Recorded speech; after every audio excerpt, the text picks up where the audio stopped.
मैं ये नहीं कह रही हूं कि संसार बुरा है। संसार तो महाराज जी प्यारा ही बहुत है, बहुत प्यारा। बुरा क्या है? हमारी आसक्ति, हमारी मैं, सब मेरा है, सब मेरा है, सब मेरा है। छोटे बच्चे करे बड़े प्यारे लगते। एक बच्चा आया, उसको मैंने एक टॉफी दी, ये साइलेंट कॉन्वर्जेशन हुई। मैंने एक टॉफी दी, उसने ले ली। मैंने दूसरी दिखाई तो ने वो भी ले ली। मैं तीसरी दिखाई ने वो, चौथी भी, पांचवी भी, छठी भी, सातवीं भी, सारी पूरे हाथ पर गए। मैंने फिर दिखाई, कहते जेब में डाल दो। मैंने जेब में डाल दी, चला गया। थोड़ी देर में फिर आ गया, मम्मी के लिए भी दे दो। फिर आया, पापा के लिए भी दे दो। एंड वो छोटे से बच्चे के अंदर ले। पर तुम्हें एक बात और बताती हूँ, कई बार ऐसे बच्चे आते हैं, मैं उन्हें एक देती हूँ तो एक लेंगे, दोबारा दिखाऊं दूसरी तो कहते नहीं। बड़ा चॉकलेट दिखाऊं, कहेंगे नहीं। तो चॉकलेट की बात मैं पहले पूरी कर दूं। मैं बच्चों को चॉकलेट देती, जिस दिन पढ़ा इंग्रेडिएंट, मैंने कहा भैया आज से चॉकलेट बंद।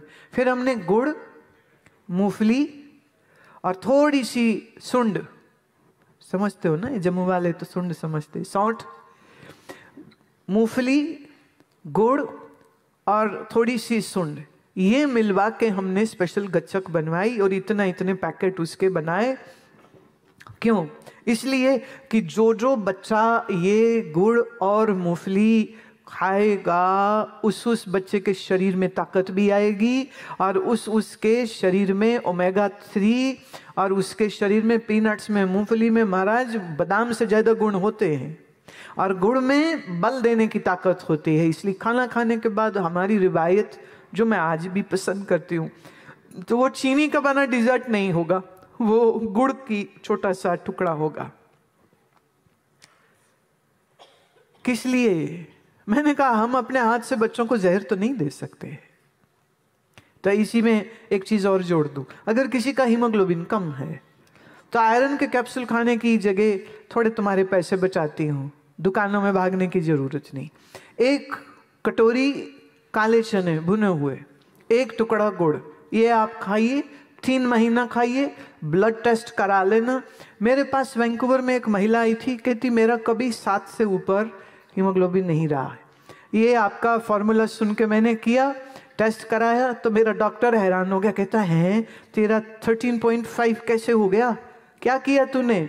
कौन से कैप्सूल खाए? बोली कैप्सूल कुछ नहीं खाए, वो भारत से एक हमारे गुरुजी आए थे, उन्होंने बताया था, मैंने वही किया है। उसके बाद वो डॉक्टर भी हमारे भक्त हो गए, वो भी हमें सुनने लग गए, क्योंकि आयुर्वेद के जो प्रिंसिपल्स हैं, उन प्रिंसिपल्स का कोई मुकाबला नहीं है। और सच ये है, अगर हम हमारे नाने दादे जैसा खाना खाते थे ना, चूल्हे पर पका हुआ, धीरे धीरे, प्रेशर कुकर में तो न्यूट्रिएंट्स खत्म हो जाता है, एक्सट्रीम हाई प्रेशर में स्टीम न्यूट्रिएंट्स खत्म कर देता है। इसलिए जब आप चूल्हे पर स्लो कुक करते हैं, उसका न्यूट्रिएंट बना रहता है, शरीर को लाभ होता है। नहीं तो खाने को तो आप सब कुछ खाते हो बढ़िया बढ़िया, लेकिन फिर भी सप्लीमेंट्स की जरूरत, फिर भी कमजोरियां क्यों हैं? क्योंकि प्रेशर कुकर महाराज आपका है दुश्मन नंबर 1, और दुश्मन नंबर 2 है आपका फ्रिज। फ्रिज में जितने बैक्टीरिया वायरस की कॉलोनियां बनी पड़ी हैं, क्योंकि लोग उसको तो कभी साफ भी नहीं करते हैं, और उसमें जो उगता है ना, वो बड़ा ही खतरनाक होता है। इसलिए ताजा खाओ, ताजा पकाओ, तो प्रभु के गुण गाओ। नहीं, अब आपने प्रभु के गुण गाने बंद कर दिए हैं, क्योंकि सुबह उठते ही टीवी चलता है, टीवी में न्यूज आती है, न्यूज में क्या होता है? उसने ये स्कैंडल कर दिया, वहां ट्रेन पलट गई, वहां बलात्कार हो गया, वहां चोरी हो गई, वहां धरना लग गया, फला अपोजिशन पार्टी सरकार को गाली दे रही है, सरकार करे नहीं हम ठीक है तुम गलत हो। वही ड्रामा स्यापा चल रहा है महाराज। ਤੁਹਾਡੇ ਘਰਾਂ 'ਚ बथेरे झगड़े झुगड़े चलते पे, कानू टीवी ला के बह जाते हो। न्यूज से दिन शुरू होगा। Nothing wrong in being informed, मैं खुद बहुत इन्फॉर्म्ड रहने की कोशिश करती हूँ, पर दिन की शुरुआत ऐसे तो मत करो। दिन की शुरुआत तुम्हारी स्नान करके बैठिए, और कम से कम आधा घंटा चाहे वाहिगुरु धुनी लगाओ, श्वास भरा लंबा अंदर, जैसे श्वास लंबा भरा, पहले वाहिगुरु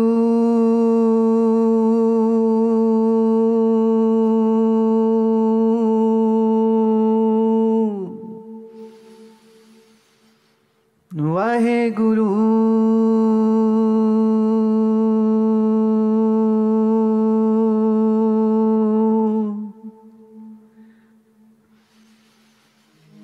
ओम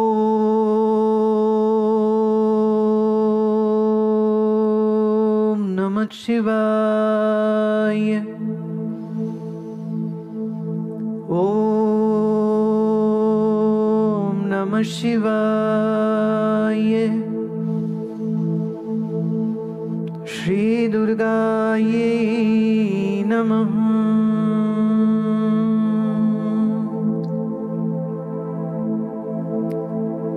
तरीका एक ही रहेगा, श्वास पहले गहरा भरना है, छाती पूरी, फेफड़े तुम्हारे हवा से भर जाए, पेट तुम्हारा फूले, इतना लंबा श्वास लीजिए। फिर उसके बाद जिसमें तुम्हारी श्रद्धा है उस मंत्र का एक लंबा उच्चारण करिए। अगर आपके घर में कोई खाली कमरा है जिसमें कोई फर्नीचर, कारपेट, फोटो कुछ ना हो, ऐसे खाली कमरे में आप बैठ करके, और वो जो रिवर्बरेशन होगी, वो जो गूंजेगी ना, वो ध्वनि की तरंगें वापस आपके ऊपर ही गिरेंगी।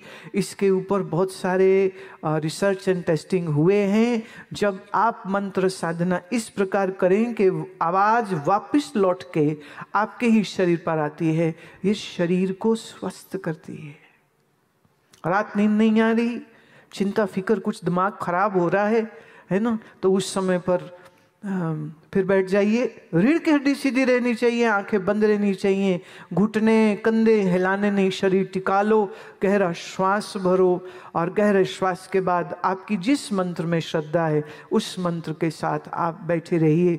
आप देखिए, हो सकता है शुरू में 12-1 मिनट लग जाए मन को ठीक होने में, फिर धीरे धीरे 10, फिर धीरे धीरे 5, फिर एक समय ऐसा आएगा, एक लंबी धुनी तू लगाएगा और तेरा मन टिक जाएगा।